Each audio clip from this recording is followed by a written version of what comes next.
The days are often long, but the years go by so fast, don't they? And so do the hours. 72 hours ago, that's all it was. Simchat Torah 2025, 5786 arrived. With hearts torn, yet beginning to heal with the return of the remaining living Israeli hostages. And though 2 years have passed, we're still gathering the shattered pieces of that October 7th day between the anguish of families whose loved ones are now home and the grief and the scars and the destruction the war has left behind. As our Israel Reform Movement president, Anna Kozlansky, put it, and I quote, "There is not a single home in Israel untouched by this pain. Everyone knows somebody who has been directly wounded, killed, or impacted." And into this fragile moment, Simchat Torah arrives, a holiday that commands us to rejoice, to dance with the Torah, to sing, to circle, to celebrate life itself.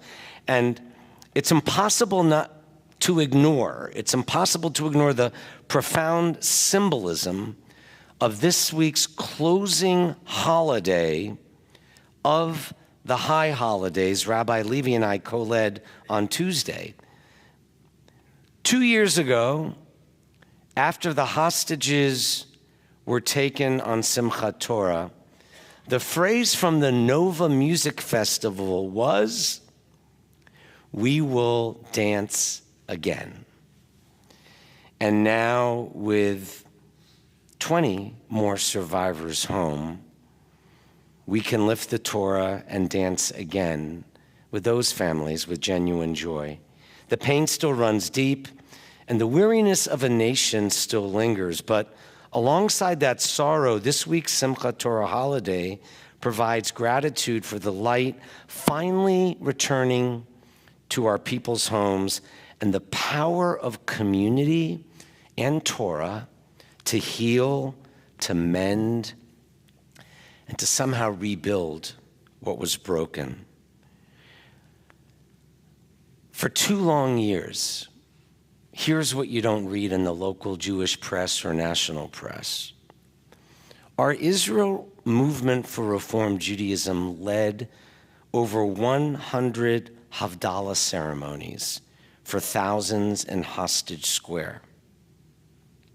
They fought for the hostages' return. They raised our voices again and again to end the war. So on this Shabbat, the first Shabbat, after so many long months of war, fear, and loss, we begin the Torah all over again, like standing at a moment of first breath.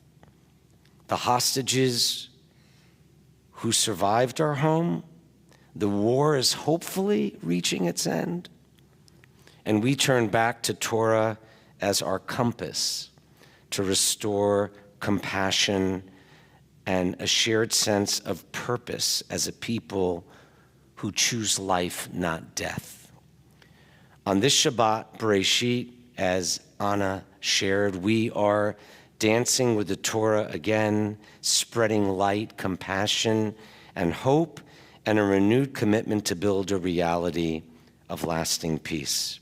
In this week's Genesis Torah portion, you all know, when God created the world, what did God create? A semblance of order out of chaos. And so must we.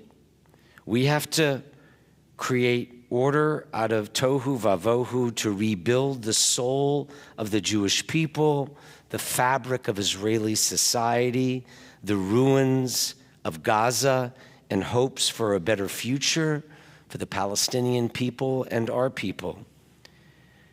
Most people don't know the prophetic reading associated with this beginning of the Torah again, unless it was your bar mitzvah or bat mitzvah.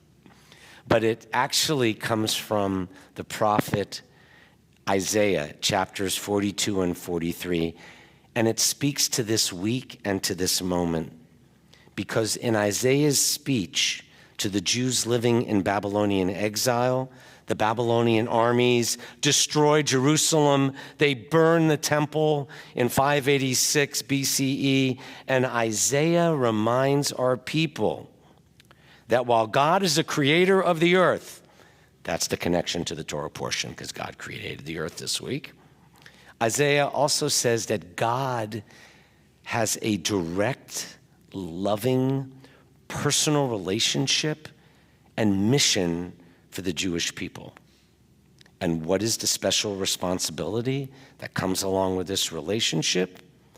The Jewish people are supposed to be, in the memorable language of Isaiah, and you know this one too, a light unto the nations.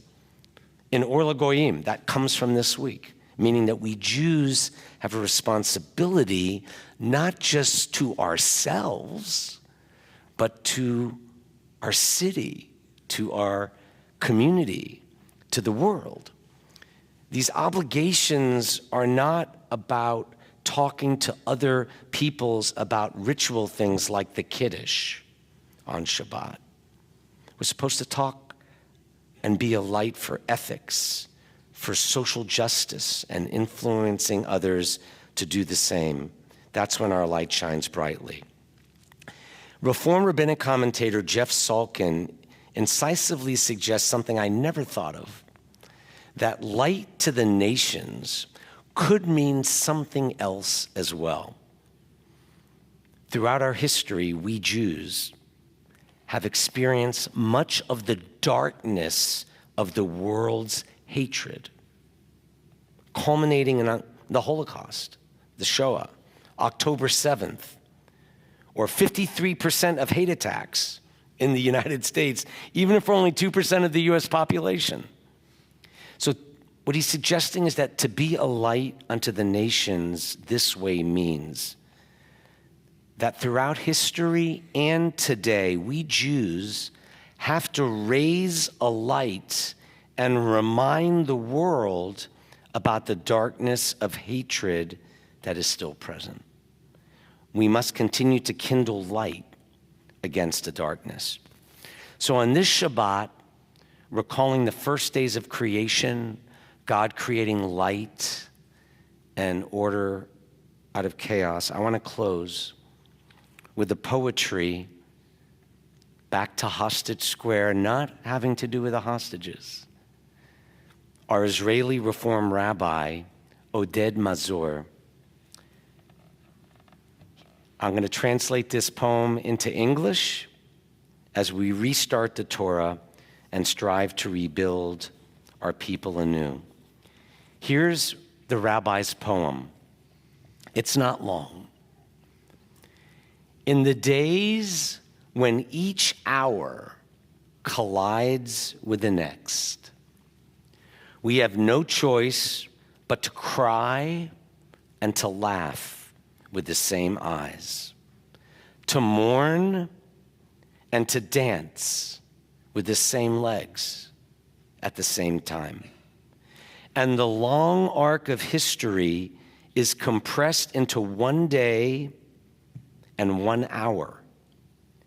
We ask for the strength to contain the intensity of our bursting hearts, to rejoice with those who will be able to embrace today, to hold on to hope without letting go, and to leave some quiet space for a silent scream.